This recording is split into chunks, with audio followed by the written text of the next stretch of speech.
Jamee Haley is stepping down as the executive director of Lowcountry Local First after 15 years. She tells me what's next for her and the organization for this edition of Quintin's Close-Ups. And if you haven't already, subscribe to my YouTube channel and like Quintin's Close-Ups on Facebook. Jamee Haley, welcome back to the award-winning Quintin's Close-Ups. It's a pleasure to be here as always, Quintin. Oh, I appreciate it greatly. Obviously, you are the executive director of Lowcountry Local First, and earlier this year, you made some news because you're actually going to be stepping down as soon as possible, actually on December 31st, as I read this email coming in. But I want to go back to the interview you did with Layla Gulen at Fox 24 News Now, and obviously, you talk about your 15-year run coming to an end on December 31st. Emotionally, where are you right now? Ooh, that's an interesting question. Nobody's really asked me that one yet, Quintin. You always got great questions for me. I am excited for both my future and that of the organization. I honestly am also having a little bit of trepidation just because, this is something that I created and have founded and worked extremely hard to get it up and running and to succeed, for almost 15 years. And so that doesn't come without a little bit of sadness, right? So the emotions are run the full gamut. Yes, indeed. And you talk about those 15 years. What is the biggest difference between 15 years ago and right now when you think of Lowcountry Local First? Well, honestly, we've created a movement around the importance of supporting local independent businesses. It was not the idea of supporting local farmers and supporting local businesses. Those were things that nobody was really talking about 15 years ago. And so the idea that we have been able to make that something that I would say a lot of people really put at the forefront of how they spend their dollars over this time period is the biggest impact that we have made and would want to make, right? If we can actually change the mindset of people about how they spend their hard-earned money, that's critically important to our community and to our economy. What was the mindset on small business prior to Lowcountry Local First being founded? Well, I think it's, just sort of the idea that they're taken for granted, right? So everybody's out there trying to make a dollar, but then the playing field for local businesses isn't level with those of a big national corporation, right? So they don't have the resources, they don't have the capital, they don't have the marketing support. They can't hire a company to come in and deal with all of their paperwork when it comes to getting their setting up their business with the municipalities, et cetera, et cetera. So I think that, when I first started and I'd go out and I'd talk to people, particularly elected officials, it was often a sort of a pat on the back. Well, isn't that a cute thing that you're doing? And then after a while, we were able to make the case that local businesses generate 3 times as much money back into our local economy. Well, that's not cute. It just makes sense. And it's an economic development strategy and imperative for our community health and well-being. How much money has the Lowcountry Local First helped generate into the local economy? I wish I knew that, Quintin. It would be great. It's really hard to extrapolate what we define as a local independent business because the most information that we have out there is from the Small Business Administration, and there are numbers in terms of what a small business is, and hours vary significantly. And we don't necessarily define our businesses as small. We could have a large business. We want it to be headquartered here because that's when we're seeing that multiplier effect take place. So it's hard. Our definition is that they're headquartered within the Lowcountry, that at least 50% of the ownership is here, that they're privately held and not publicly traded, and that they're able to make all of their own marketing, advertising decisions, et cetera, so that you can see that multiplier effect take place. So when you look at those criteria, it's hard to determine exactly who falls into that category. And when people join as a member, of course, they have to qualify as that. But we know that that they do make the biggest impact on our economy. But to be able to measure that over this time period, we have not been able to do. It would be very fascinating to see. Absolutely. And you talk about that multiplier effect. What exactly is that criteria?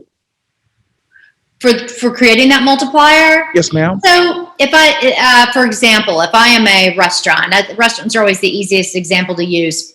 If I'm a local restaurant and I have the ability to buy from a local farmer, get fish from a local fisherman, buy my restaurant supplies from a local restaurant supply company, use a local architect, a local marketing firm, a local accounting agency, all of those things keep money circulating back into our economy.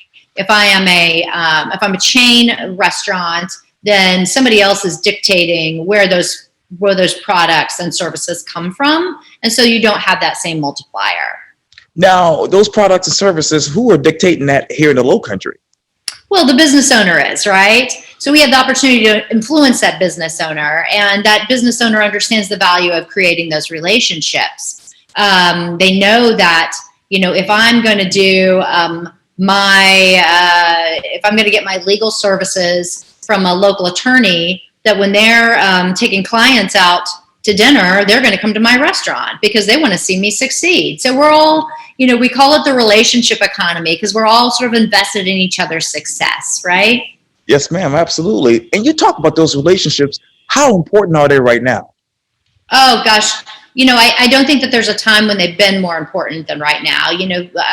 Small businesses, local businesses are in a world of hurt because of what's happening with the pandemic. And it is critically important that not only as we enter this holiday season, that we are very mindful about where we spend our dollars, but that we make a conscious effort to do that every day, no matter whether it is a purchase of a good or a service.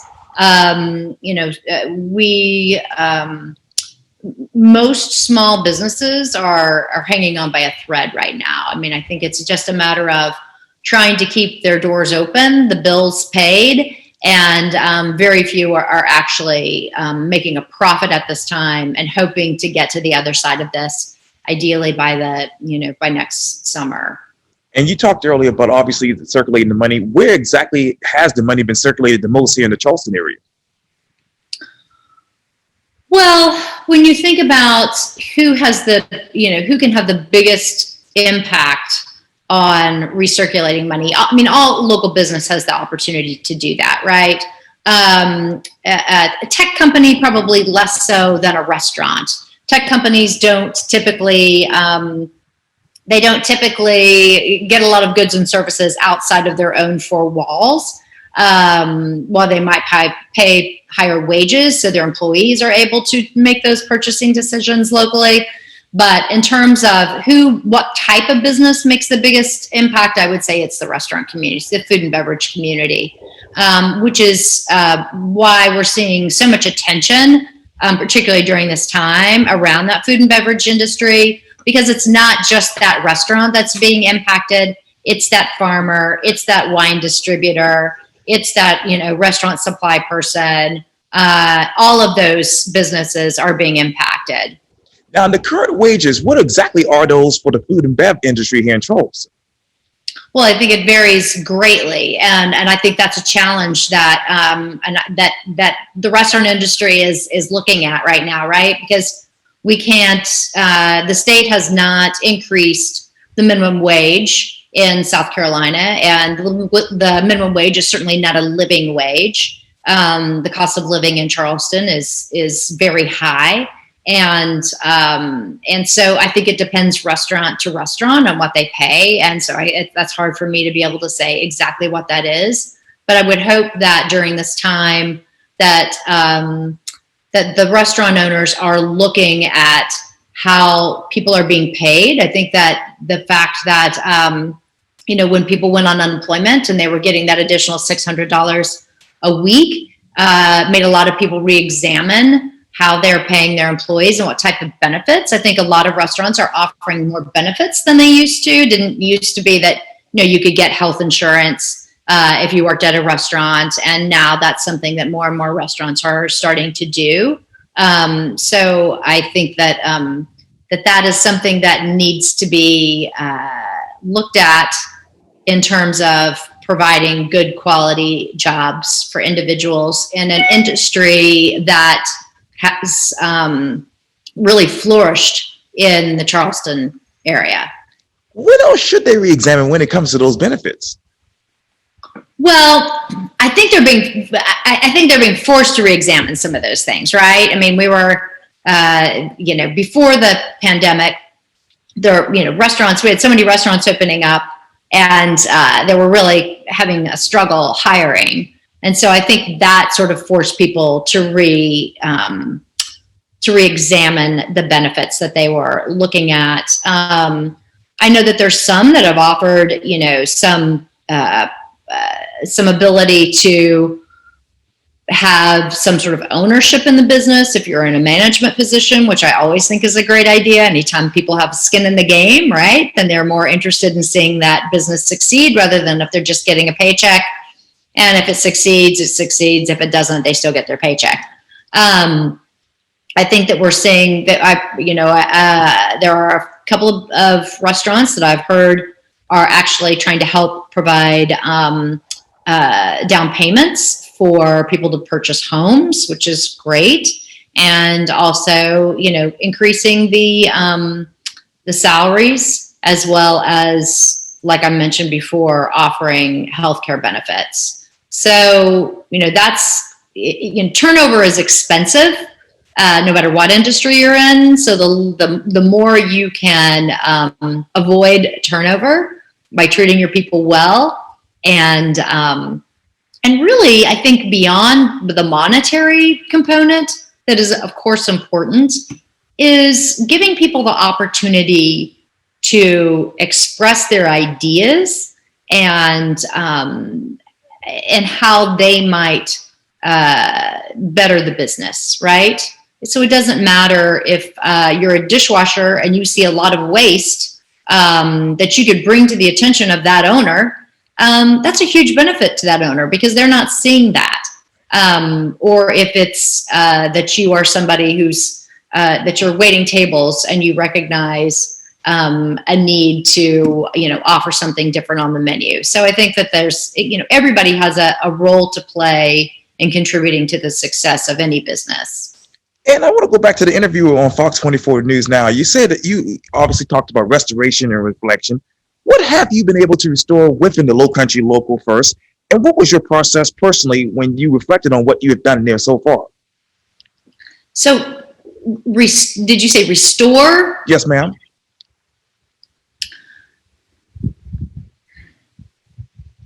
So, I think that we have been able to increase the value, show the value that the businesses bring, which ideally makes them more successful, right? And beyond that, we have provided a lot of technical services to those businesses. So on one end, we are, educating the public and our elected officials about why it's important to support these businesses, the value that they bring to our community. And then on the other hand, we're trying to provide the technical services that help them to succeed. And we've done that in numerous ways. We've offered a farm program where we've been able to increase the number of farmers in the area and bring attention to why it's important to eat locally and connecting farmers to restaurants. So we've kind of looked at the gaps in the entrepreneurial ecosystem. When commercial real estate prices were skyrocketing, they'd gone up 26% in 1 year, I think between 2017 and 2018. We were able to open up a co-working space. In 2016, we opened up LocalWorks, our co-working space, that was really sector agnostic. It wasn't just for tech companies. It was for any kind of business who needed a professional space to be and conduct business and meet clients.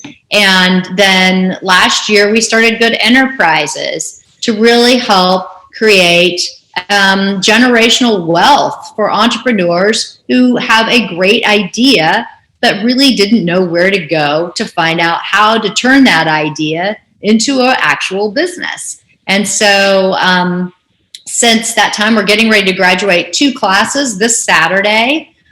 So with 30 individuals. Earlier this year, we graduated another 26. And last year, we graduated 25. So we've had tremendous success with that. And we hope to be able to really change lives for the better by giving people the opportunity to have ownership. And you talk about, obviously, those gaps in the entrepreneur ecosystem. Where exactly are those gaps right now? So I think that there definitely continue to be gaps. I think one of those gaps is certainly in access to capital. And there are, organizations like the Local Development Corporation and the South Carolina Community Loan Fund who do tremendous work. And there's a group called Community Works up in Greenville, who was a great help during the pandemic with helping smaller businesses receive PPP funding. But that gap continues to exist. So I would say that is probably the most significant gap that we're seeing at this time. If you are an entrepreneur and you have a business idea, but you don't have the savings or the family and friends to go to be able to launch that, where do you go for that needed capital to be able to launch your idea? Where is that needed capital around here?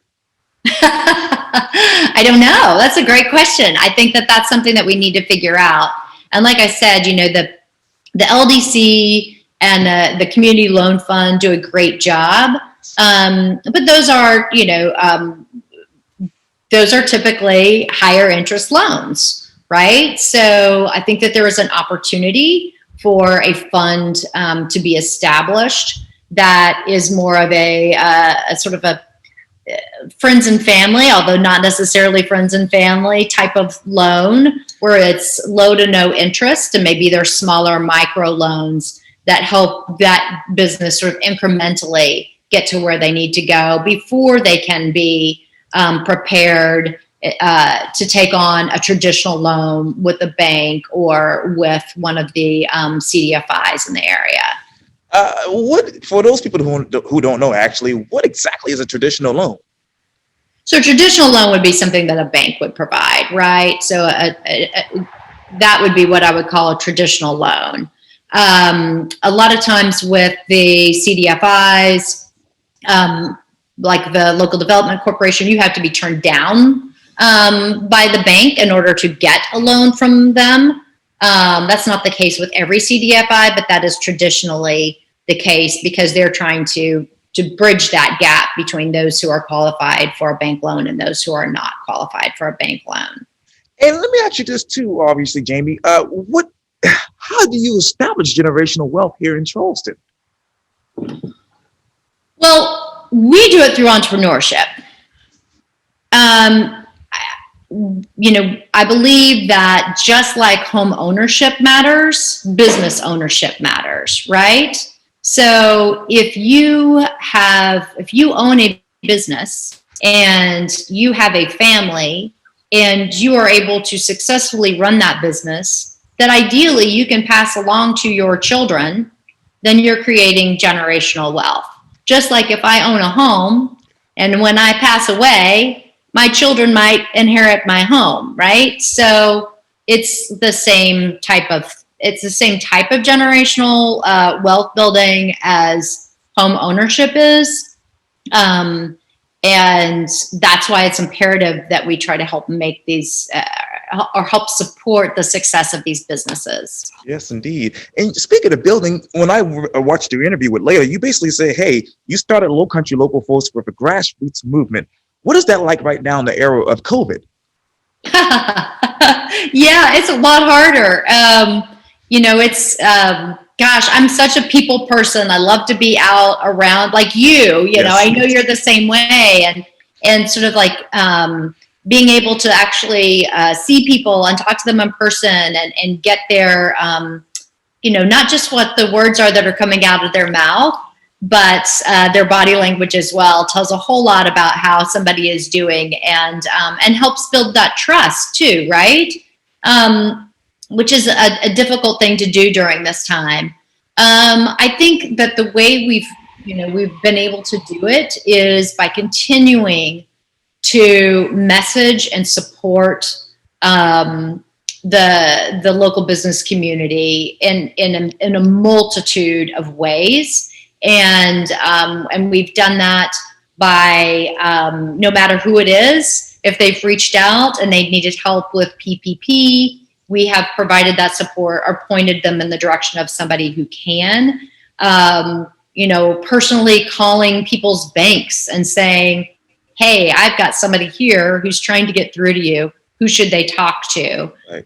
Using the connections and the relationships that we have to help those businesses has been something that has been beneficial to the community. And then also, it doesn't feel very grassroots, but we've had so many webinars that we've provided both in English and in Spanish to help people navigate during this crisis. Wow, that's amazing. Let me talk to you about this because you just mentioned this, but what exactly is the message that's coming from Lowcountry Local First? Well, it has been basically, we're here for you. We have, while we are a membership-based organization, we have supported anybody who has come to us. It doesn't, and it hasn't mattered whether or not they were a member of our organization. But, we have had volunteers during this time who have offered up their services, and we have a list of those folks that we can provide a one-on-one consultation with, should they need it, whether that's an accountant or an attorney or somebody trying to navigate how to work with their landlord during this time because they're struggling to pay their rent. Our message really is, we are here for you. Let us help. Yes, indeed. And I know earlier you talked about the co-working space that you have to really address the rising rate of commercial real estate. What exactly is that rate for commercial real estate, say, right next door here on King Street?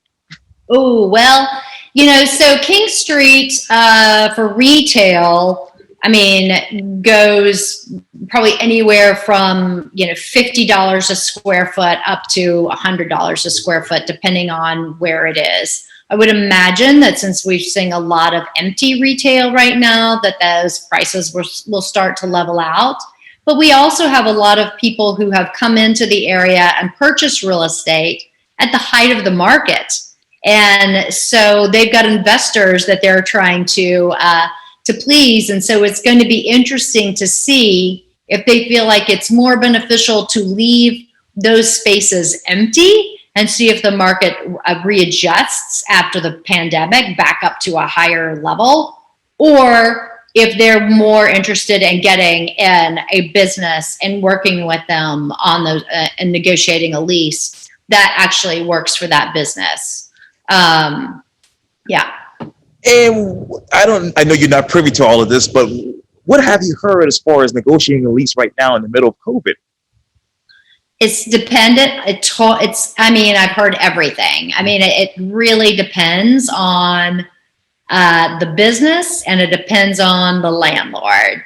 I think, honestly, from what I understand, local landlords, people who live here in Charleston, are much more interested in trying to negotiate with you and helping you make things work than people who are located elsewhere, right? If you're not really invested in this community, you have less interest in trying to work with the tenant.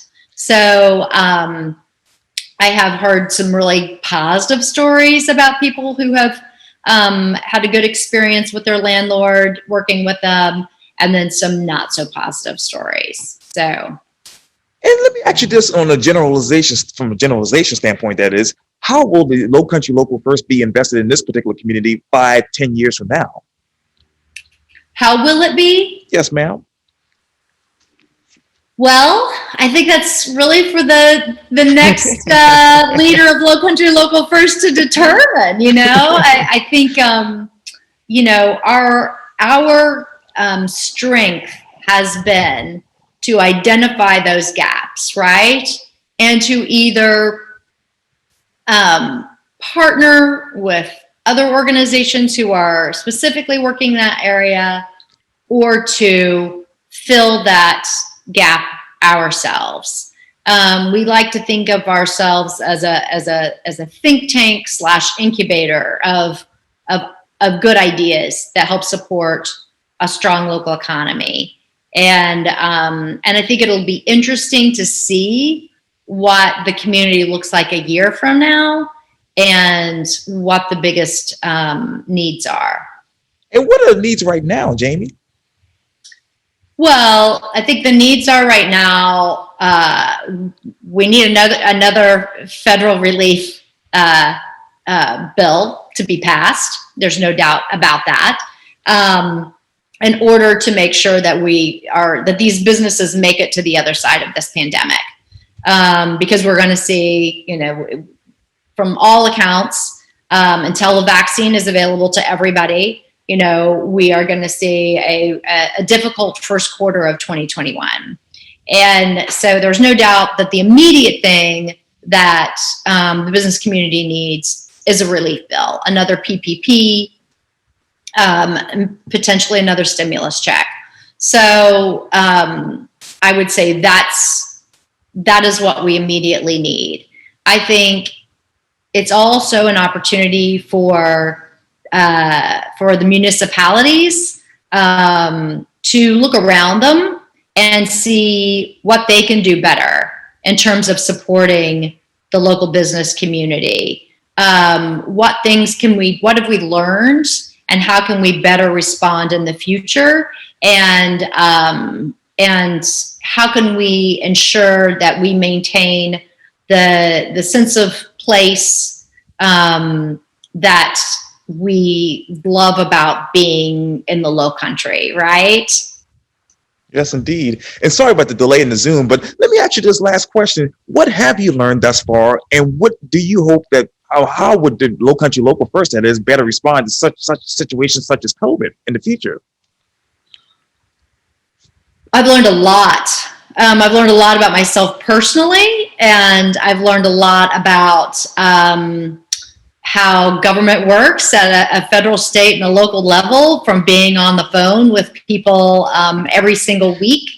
I've learned that our local municipalities need to be better prepared for situations like this, and more empathetic to the local business community. I think that we need to be able to have a plan for keeping businesses open and safe as best as possible. We did a small business relief grants, like micro grants, through the help of Home Telecom and South State Bank, which were just $1,000 to $2,000 grants.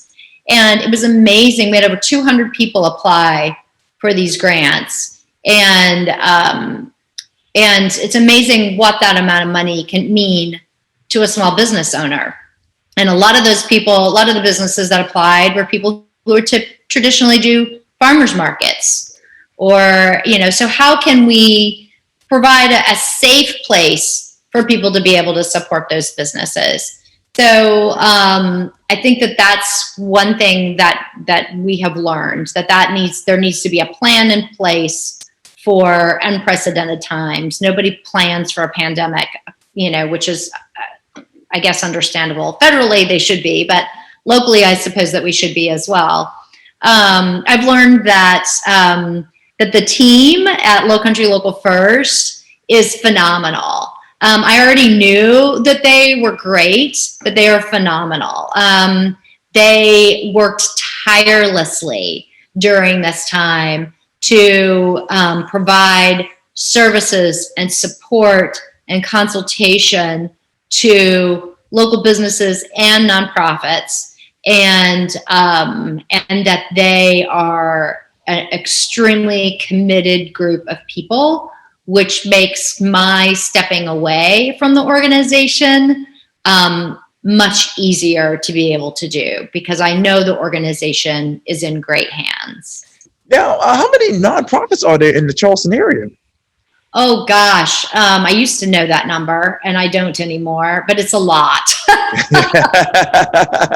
It's a lot. Yes, indeed. Yeah. Yes, indeed. And obviously, you told Layla, hey, bringing in somebody locally to run the organization is not out of the equation. What exactly is in the equation right now?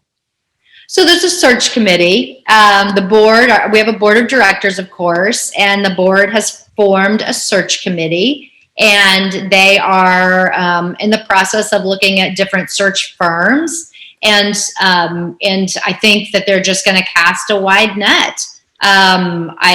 The opportunity for somebody locally to take on this position is absolutely available. And the other sort of school of thought is that perhaps there's somebody from outside this area who's done some really cool things in other communities that Charleston could benefit from. So I think that the idea is to bring the best possible person on board to take this organization into the next chapter of its existence. Jamee Haley, thank you so much for your time. And again, welcome back to the award-winning Quintin's Close-Ups. Thank you, Quintin. Thank you.